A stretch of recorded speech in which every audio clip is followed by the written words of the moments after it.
So hi guys welcome back my channel once again. तो guys यहाँ पे मैं जो बीएससी नर्सिंग का जो प्रीवियस ईयर का क्वेश्चन हमने लास्ट टाइम जिसके 10 क्वेश्चन सॉल्व किए थे, आज जो है इसके नेक्स्ट क्वेश्चंस मैं सॉल्व कर रहा हूँ। ठीक है, और ये 2020 का जो है BSc nursing previous year questions हैं, तो सारे क्वेश्चंस इंपॉर्टेंट हैं। क्वेश्चन देख लेते हैं। विच of the following is not A product of light reactions of photosynthesis. ठीक है, विच of the following is not A product of light reactions of photosynthesis. तो इसका जो राइट आंसर हो जाएगा NaDH हो जाएगा। ठीक है, नेक्स्ट क्वेश्चन देखें। Stomatal movements is not affected by. तो जो स्टोमेटल मूवमेंट्स नॉट अफेक्टेड, तो ये है आपका ऑक्सीजन कंसंट्रेशंस। ठीक है, इसका राइट आंसर कौन सा हो जाएगा? ऑक्सीजन जो है कंसंट्रेशंस। इसका अगर एक्सप्लेनेशन देखें तो stomatal movements mainly depends on the following factors. Light, ठीक है, तो stomata open in light and close in darkness. ठीक है, यानी लाइट पे डिपेंड करता है। Light intensity also affect the stomatal movement. Stomata open in low intensity. Temperature की बात करें, stomata can open at 30 to 40 degree centigrade. ठीक है, CO2 कंसंट्रेशंस की बात करें, stomata open at low concentrations and close at high concentrations. ठीक है, अगर CO2 का जो कंसंट्रेशंस है लो है तो ओपन होगा, अगर हाई होगा तो क्लोज होगा।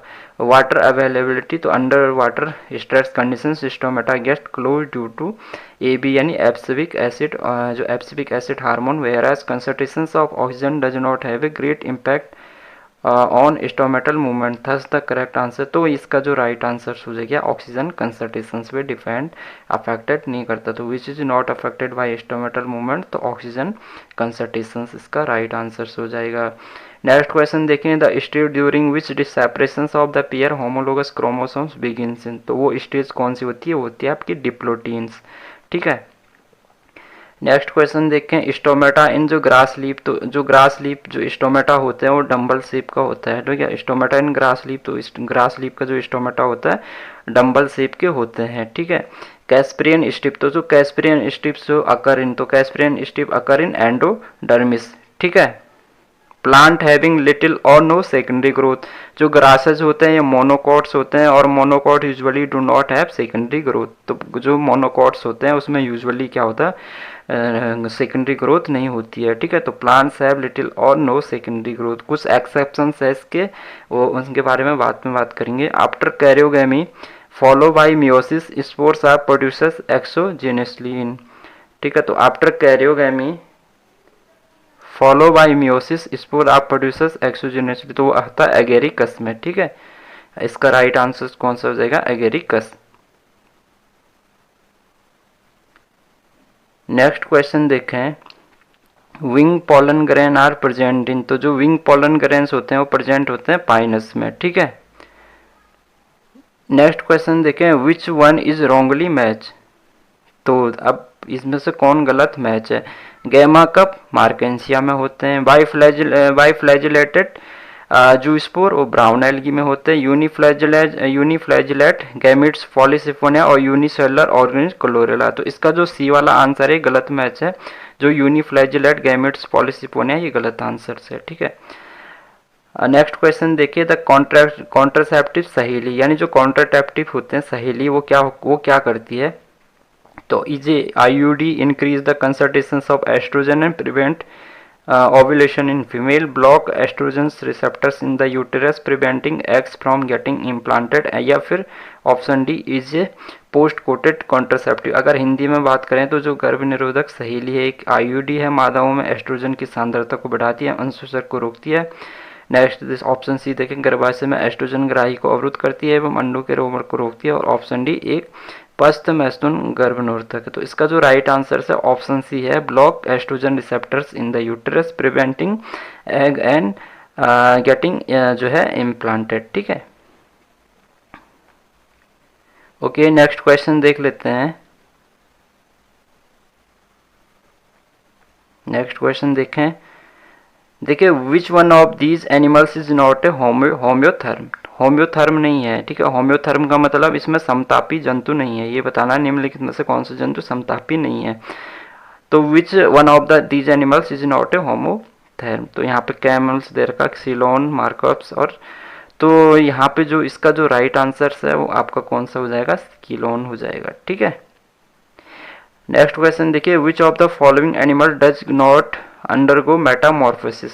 ठीक है, यानी इन जंतु में से कौन सा किसमें जो मेटामॉर्फोसिस होता है, कायांतरण जो होता है वो नहीं होता है, तो इसका राइट आंसर अर्थवॉर्म हो गया। Which of the following organism are known as chief producer in the ocean. तो चीफ प्रोड्यूसर ओशियन कहते हैं, वो कहते हैं डाइटम्स को कहते हैं। हिंदी में क्वेश्चन देखे तो निम्नलिखित में से कौन सा जीव महासागरों में मुख्य उत्पादक के रूप में जाने जाते हैं, तो वो आपका आंसर हो जाएगा इसका कौन सा, डाइटम्स। ठीक है, ओके, नेक्स्ट क्वेश्चन देखिए, which parts of poppy plants is use to obtain the drug smack. ठीक है, अगर देखें स्मैक नामक ड्रग पोस्ता पौधे के कौन से भाग से प्राप्त होता है, तो वो होता है लेटेक्स से। ठीक है, तो which parts of poppy plants is use to obtain the drug smack, तो वो होता है आपका लेटेक्स से। नेक्स्ट क्वेश्चन देखिए, according to Hugo de Vries the mechanism of evolution. According to Hugo de Vries यानी जो फादर ऑफ म्यूटेशंस, ठीक है, तो Hugo de Vries the mechanism of evolution, तो वो होता है phenotypic variation, saltations, multiply step mutations या माइनर म्यूटेशंस। तो इसका राइट आंसर है ऑप्शन बी, साल्टेशंस। ठीक है, यानी ह्यूगो डू ब्रीस के अनुसार विकास की जो क्रियाविधि किस प्रकार की होती है, वो होती है साल्टेशंस। ठीक है, नेक्स्ट क्वेश्चन देखें, which of the following gastric cells indirectly help in erythropoiesis. ठीक है, तो जो पैराइटल सेल्स होती है वो इरेथ्रोपोइसिस में हेल्प करती है। ठीक है, तो which of the following gastric cell indirectly help in erythropoiesis, तो पैराइटल सेल जो हेल्प करती है इरेथ्रोपोइसिस में हेल्प करती है। जो ग्रास सेल्स होती है वो मोनोकॉट्स होती है, monocots usually do not have secondary growth.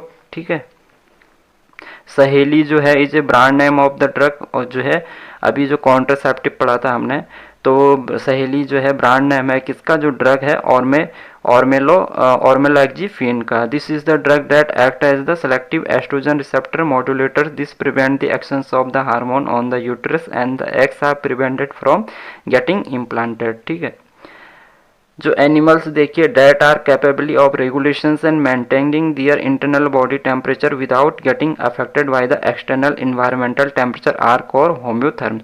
देखिए हमने अभी क्वेश्चन देखा था जिसमें बताना था कि इनमें से कौन सा समतापी जंतु नहीं है, यानी होम्योथर्म नहीं है। तो होम्योथर्म होते क्या है, animals that are capably of regulating and maintaining their internal body temperature without getting affected by the external environment temperatures are called, उनको कहते हैं होम्योथर्म्स।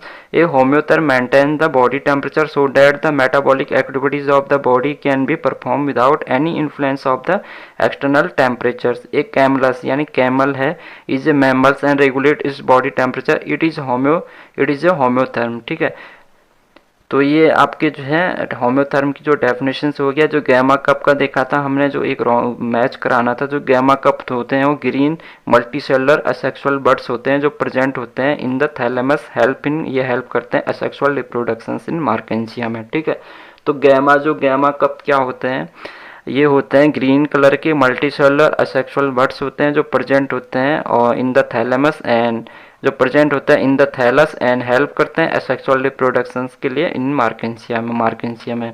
पॉलीसिपोनिया जो होता है एक ये रेड एल्गी है जिसको रोडोफाइसी कहते हैं। They do not possess uniflagellated gamete and sexually reproduced by non motile gamete. ठीक है, क्लोरेला की बात करें तो ये एक यूनिसेलुलर एल्गी है और बिलोंग टू क्लोरोफाइसी, जिसको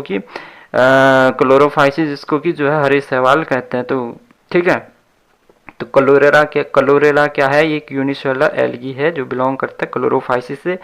बाइफ्लैजिलेट zoospores are the pear shape structures होते हैं with two unequal laterally attach flagella और हेल्प करता है सेक्सुअल रिप्रोडक्शन में इन ब्राउन एल्गी, जिसको कि क्या कहते हैं, फियोफाइसी कहते हैं।